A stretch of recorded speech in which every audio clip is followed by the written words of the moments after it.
The music by Noy here on Democracy Now!, democracynow.org, the War and Peace Report. We're broadcasting on over 500 stations around the country, on Pacifica and NPR stations, low-power FM college and community radio stations, on public access TV and PBS TV stations, and both TV satellite networks, on Dish Network Channel 9415 Free Speech TV, 9410 Link TV, and on DirecTV Channel 375.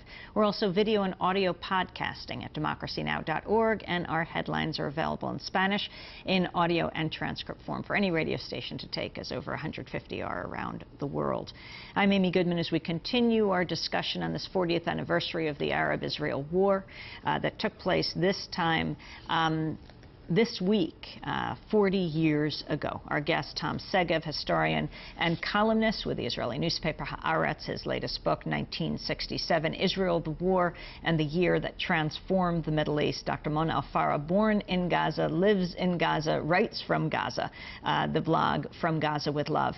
And Professor Norman Finkelstein, author of a number of books, professor of political science at DePaul University, joining us from Chicago. His latest, Beyond Chutzpah, on the misuse of anti-Semitism and the abuse of history. Tom Segev, you wrote a column in the New York Times on Tuesday, What If Israel Had Turned Back, yes. An op-ed piece. Right. Now we see, don't know if it appeared in the Times, but it's appearing on their website, the Anti-Defamation League, saying, to the editor, Tom Segev's look back at the Six-Day War misses a larger point.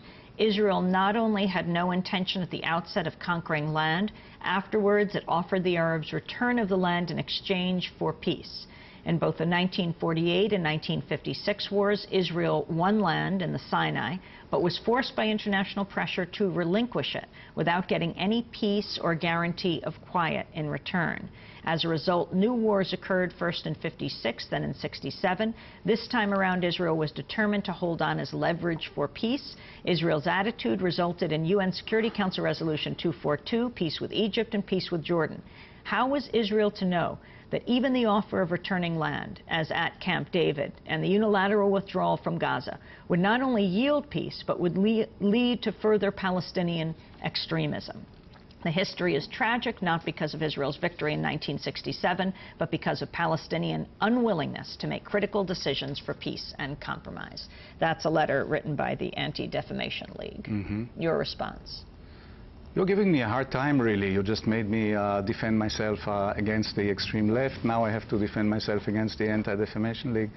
I really think that looking back 40 years, we gained absolutely nothing from taking the Palestinian territories. Only misery for Palestinians and for Israelis. I think that we shouldn't have done it. Another question is, of course, could the decision makers in 1967 know how harmful it was to take East Jerusalem and the West Bank? One of the amazing things about the records of the cabinet meeting, which I have in the book, is that they never ever call in experts, not even legal experts, to brief them on the implications of what they are doing. Rationally, strategically, they know that it's not in the interest of Israel to take these territories, and they still do.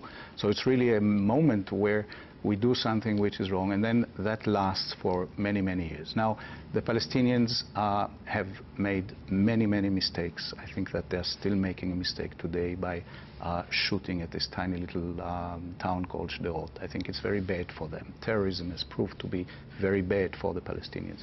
Oppression has proved to be very, very bad for the Palestinians and the Israelis. Would you call the Israeli state, when it is engaged in terrorism as well? No, I don't. When it kills Palestinians? Well, some of it, maybe. We really don't, let's not generalize. Ask me about a specific case and I will tell you. Yes, that's the definition of terrorism does usually not apply to states. But this is playing with words. I think that Israel made many, many wrong steps in the territories.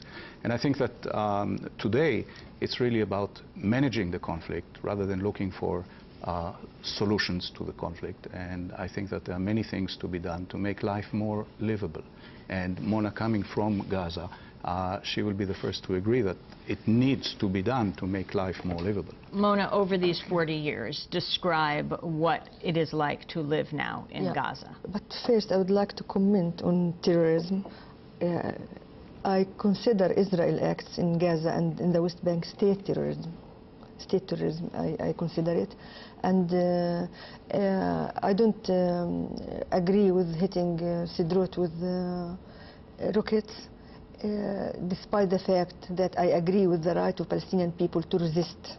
Right. Yeah, but I am against hitting any rockets against civilians, and this implies for both sides, the Israeli and Palestinian side. But what Israel is doing in the Gaza Strip is well-defined, known state terrorism. I'm coming from Gaza. The borders are closed. The economical situation is so much deteriorating. Human rights are violated every day, and continuous violation of human rights. And right to health is violated, right to education, children's right to live peacefully is violated. And when I talk about children, I always think of Palestinian and Israeli children. So more aggression, more acts against Palestinian in the Gaza Strip and the West Bank will not bring peace or security for the Israeli children. What will bring peace and security is justice.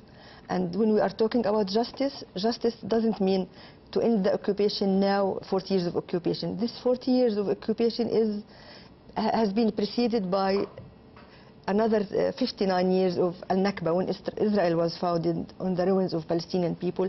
And it is just the right time to let the world know that Israel should take its moral responsibility regarding the refugees that have been forced to leave Palestine, historical Palestine, Israel now.